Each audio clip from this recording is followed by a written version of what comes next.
horumarka dhinaca waxbarashada Soomaaliland ayaa ah mid laga dareemi karo guud ahaanba wadanka qaas ahaan markaad booqato xarumaha waxbarashada wadanka qaarkood dugsiyada waqtigeeda dadaalka dheeriga ah la geliyana waxay ka horumaraan dugsiyada kale ee dhigooda ah Deebguri Secondary School waa dugsi ka mid ah dugsiyada sare ee ku yaala Jamhuuriyadda Soomaaliland gaar ahaan caasimadda Hargeysa waxaanu dugsigu tilmaan ahaan ku yaala ka soo horjeedka wasaaradda hawlaha guud iyo guriyeynta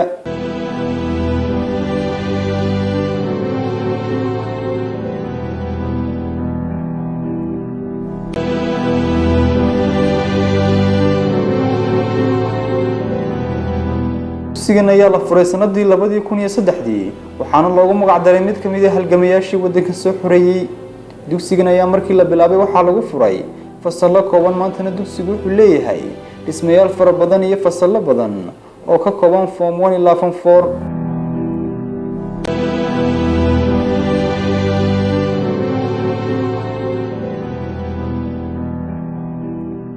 haddaba dugsiga ayaa sanadadii ugu dambeeyay sameynayay horumar istaba jooga iyadoo ardayda dhigata ay u soo hoynayeen guulo waaweyn oo heer qaran iyo heer caalami ah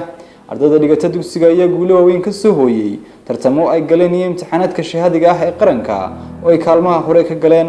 haddaba barnaamijkan ayaan idinku soo gudbin doonaa horumarkii uu dugsigu sameeyay sanadadii ugu dambeeyay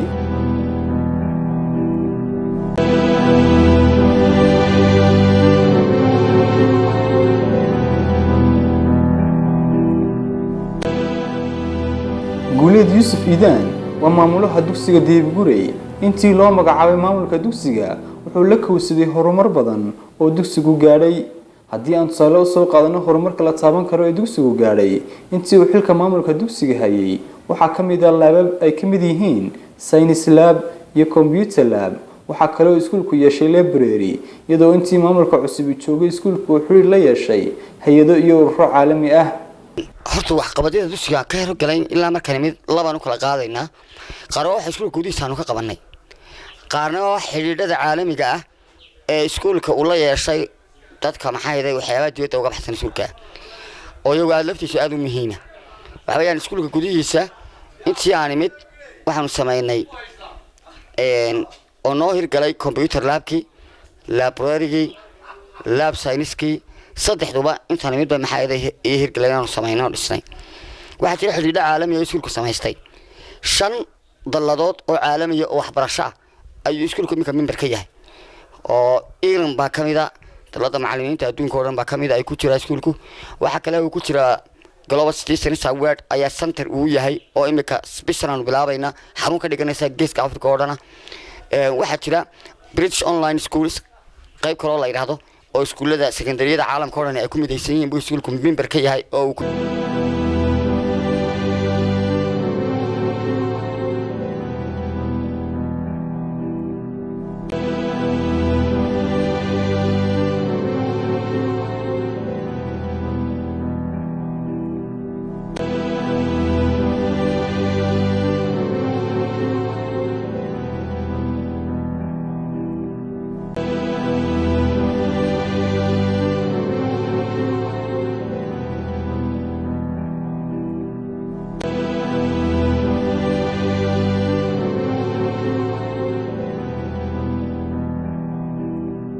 dugsiga ayaa la tiyay waxbarashadiisa iyadoo la keenay macallimiin khibrad u leh maadooyinka ay dhigayaan iyadoo qaarkood ay ku soo shaqeynayeen maadooyinka ay dhigayaan muddo ka badan 30 sanadood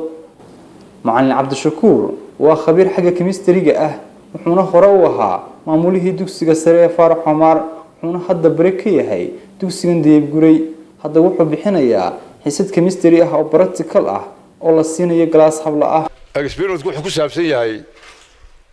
kala jabinta isku dhisyada bari hore waxa la oran jiray isku dhiska lama kala jabin karo oo looma kala jabin karo wax ka fududeen waxa uu ka sameeyay macnaha waxa weeye electrolysis waxa la yiraahdo ee lagu adeegsado ama loo isticmaalo marka dambana electroplating naqshadaha weelasha lagu sameeyo habka loo sameeyo weey inagu markaa bilowgii electrolysis-ka ayaynu sameeynaa waxaanu kala jabinaynaa compound loo yaqaano potassium iodide baa loo kala jabinayaa potassium iyo iodine waana solution waxa loo geeyay kolka hore lagu milay biyo marka halkaa waxa ka dhalanaya afar qaybood oo ionisa labada la kala saaraya iyo laba kale oo la milay oo fududeeyay kala saaristooda oo waterkiya hydroxide ion and hydrogen ion oo ka yimid biyihii lagu milay cusbada ama compoundka lagu milay and potassium ion iyo iodide ion oo iodine halkaa waxa isbedelood aragtaa ama color change dhacaya ayaad aragtaa color change kaas waxa weeye waxa baxaysa iodine colorka aad arkaysa waa iodine oo hoos u dhacaysa maaha neefaan bay u baxaysaa maaha bubbles bay u baxaysaa maaha waxay u baxaysaa iyadoo colorkeedii muujinaysa mar hadduu compoundkii ay ka soo booday macallimiinta ugu weyn magaalada Hargeysa qaybta chemistry-ga maamulihii dugsiga sare Faarax oo maarna ahaa ayaa imika wuxuu ka tirsan yahay baxda waxbarashada ee dugsiga sare ee Dayib Guray isagana noo qaabilsan maxay ahayd wixii chemistry ee laabka ah waxa jira macallimiinta biology-ga oo kale iyaguna jira physics-ka intuba marka experiment kasta oo sameynana waa duubnaa oo isagoo duubanba ay ka helayaan maxay ahayd website-ka iskuulka ay ardayda lagu soo geliyaa si ay ugu cirno noqdaan oo maxay ahayd wixii ay u qaybaan marka class kan imika ku jira waa class habla ah wax weeyaan class fowana ah oo habla ah way classyada dugsiga sare ee Guray waa kala qaybsan yihiin inama iyo habluhu gaar bay u kala qaybsan yihiin sababtoo ah classkan waa classka sanadkii labaad bay imika galayaan imtixaankan maanta maadada ugu dambeysay ay ku jiraan ayaa hadduu alla yiraahdo waxay noqonayaan sanadkii labaad ee form 2 ayay u wareegayaan iyagu way kana sii badayeen ardada kale waayo form 2yada classyada fowanada ah waxay nasiib u leeyihiin helaan kale xiisado kale oo computer lab bay leeyihiin oo computer aan u sameynay dhowr iyo konton computer oo hay'adda ACF ay naga caawisay oo xiisado gaar ah ay qaataan ay leeyihiin imika aan tagi doono qaybta computerka oo soo tusano iyagoo xiisadihii ku jira qayb kale oo kamid ah galaasyada fowanada ay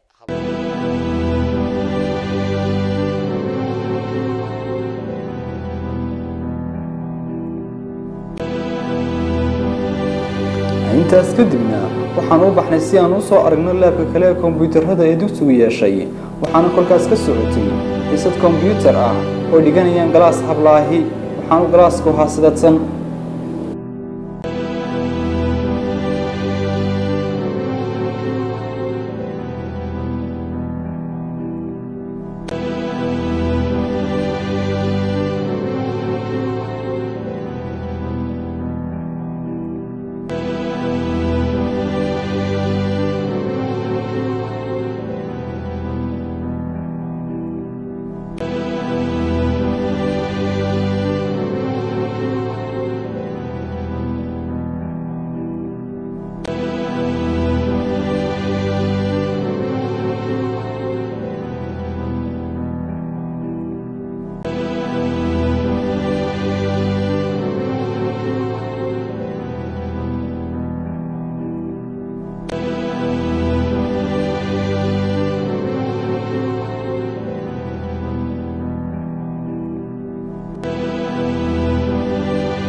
maanta casharkeenu qaadanayna wuxuu ka hadlayaa sidii marka aynu weerka wax ugu qorayno aynu qoraal sameynayno warqadan aynu wax ku qorayno inaan qurxino tusaale ahaan waxaynu qornay warqadan aynu qoraal ku qoranaynaa warqadan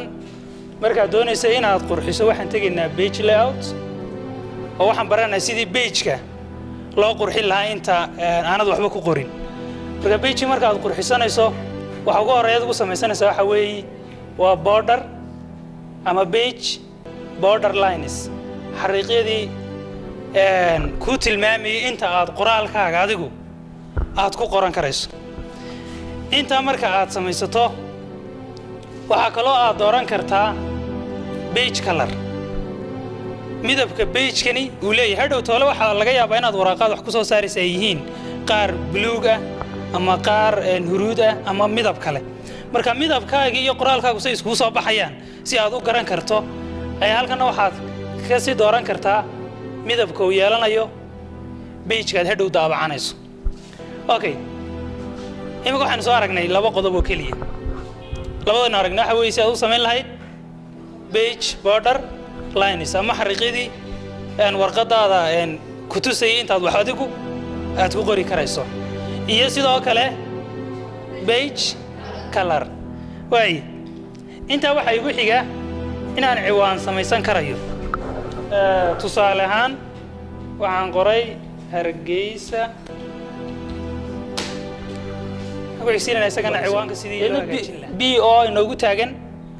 bold ayaad ku dhufanaysaa deedna maxaa ku dhacay markaan B ku dhufto marna khadkii baa ka yaraanaya marna khadkii baa noogu badanaya okay marka bold baan ka dhigayaa imika hawshaan ka qabtay ciwaankaas waxay noqonaysaa marka koowaad waxaan soo bedelnay size-kii fartii nooca waxaanu geynay centerka oo ah maxay dhexdii waxa kale oo ka bedelnay bold oo aynu khadkii ku badinay inta waxaan ku xigsiinayaa highlights inaad iyada lafteeda aad khad dhex geliso tusaale ahaan waxaad soo dooranaysaa shading waxaan ku dhuftay tusaale ahaan midab aan u baahanahay waa midabkaas Hargeysa maxay dhex gashay marka midab okay imika hawsha aan qabanay waxay tahay waa qurxinta marka aad qoraalka aad samaynaysid waxaanu qurxinay warqadii waxaanu qurxinay sidoo kale ciwaankii warqadda markaan qurxinayna maxaan samaynay waxaan tagnay page layout maxaan ka soo dooranay waxaan ka dooranay page border iyo maxay page color inta waan soo sameeyay maxaan ku xigsiiyay marka haddana inaan hagaajiyo ciwaankii aan qoraalkayga ku bilaabayay ciwaanka maxaynu ka bedelnay isaga waxaynu bedelnay size waxaynu ka dhiganay 26 xaggana waxaynu computer labka iskuulka science labkii baan ka soo baxnay computer labku waa barnaamij cusub oo isagu iskuulka intaan joogaan ku soo kordhiyay waa barnaamijka naga caawisay hay'adda ICF oo nagu talagalay ardayda fawanada iyo famtooyada ah in kor loogu qaado barashada computerka xirfadahooda computerka macallimiinta ognahay computerku inuu yahay waxa ugu muhiimsan aqoontii dhan ay isugu soo biyashawatay saadaradeed ardayga markuu ka baxo dugsiga sare isagoon computerkii wali garanahayn mushkilad bay dib ugu noqotaa inuu dib u barto saadaradeed waxaan ugu talagalnay ardayda famtooyada iyo fawanada ah inay ka faa'iideystaan xirfadda computerka barashadeeda iyadoo macallin khadar macallinka iskuulka ugu qoran inuu computerka ardayda baro xisado gaaran ay leeyihiin oo ay galaan runtii intii ay dhiganayeen ay aad uga faa'iideysteen waxyaabo badan oo ay ka barteen ay jiraan waxa kale oo uga faa'iideysanaa inaan experience-ka iyo waxyaabahaas oo kale ku tusno oo loo isticmaalo projectorka aan u isticmaalo iyadoo maxay ahayd halkii mar walba maxay ahayd laabka la geyn lahaa in iyadoo video la sameynayo ay galaan ardayda galaaska inay ku jirtaa waa form 2 waa form 1 waa ardayda sanadka u wareegaysa bil kadib noqonaysa galaaska labaad oo form 2 u gudbaysa waa galaas habla ah oo 70 hablooda sidaadaradeed qaybtii koowaad ku jirta maxay ahayd computerka barashada computerka waxaan uga mahad celinayaa hay'adda ICF iyo wasaaradda waxbarashada wasiirkeedii hore geedoole markuu joogay inay maxay ahayd naga gacan qabteen heeridda galaaskan computerka marka waxweeyaan foonada sanadka cusub ee soo galay iskuulkana waxweeyaan waa waxyaabaan ugu tala gashanay inaan iskuulada kale dheeraano oo waxa jira iskuulada secondariyada kale laguma barto iyaga computer ama computer lab badanka ma laha haday leeyihiin si xiisada gaar oo habsami u socda uma dhigtaan marka waxweeyaan waxyaabaan ugu tala gashanay inaan maxay iskuulada kale aanu maxay kaga horeyno hadduu alla yidhaahdo oo aanu ardada kor ugu qaadnay aqoontooda.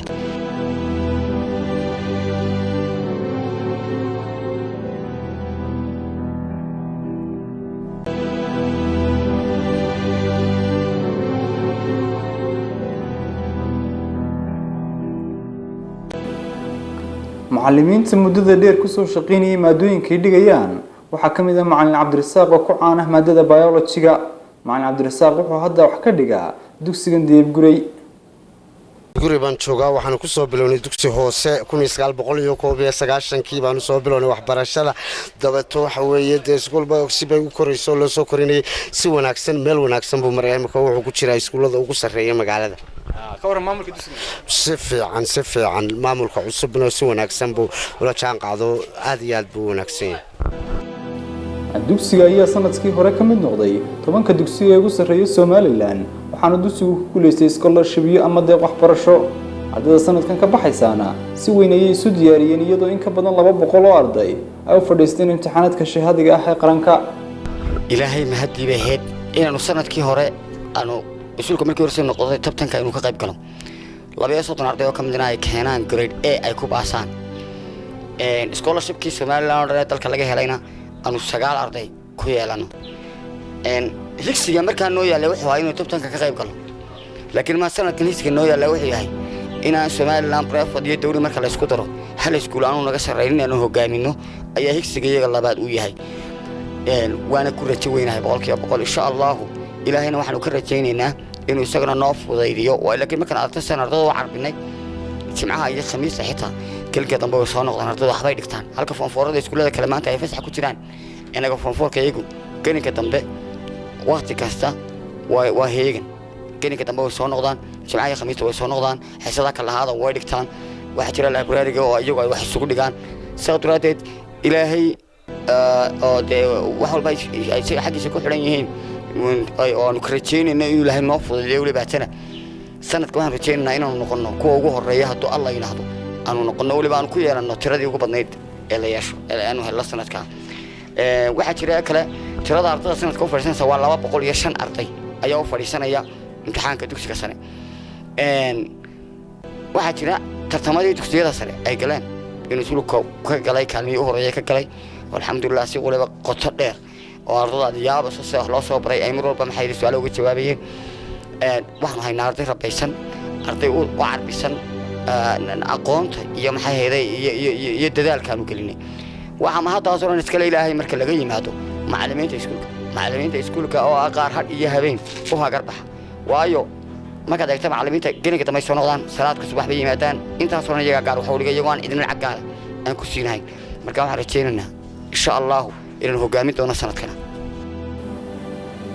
dugsiga ayaa yeeshay website lagu kaydinayo xogta ardayga oo dhameystiran sida inuu ardaygu online ku helo imtixaanaadka maadooyinka uu dhiganayo.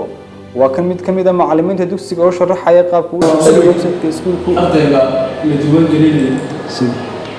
halka waxay ugu qorayaan marka hore user password baa lagu qoraa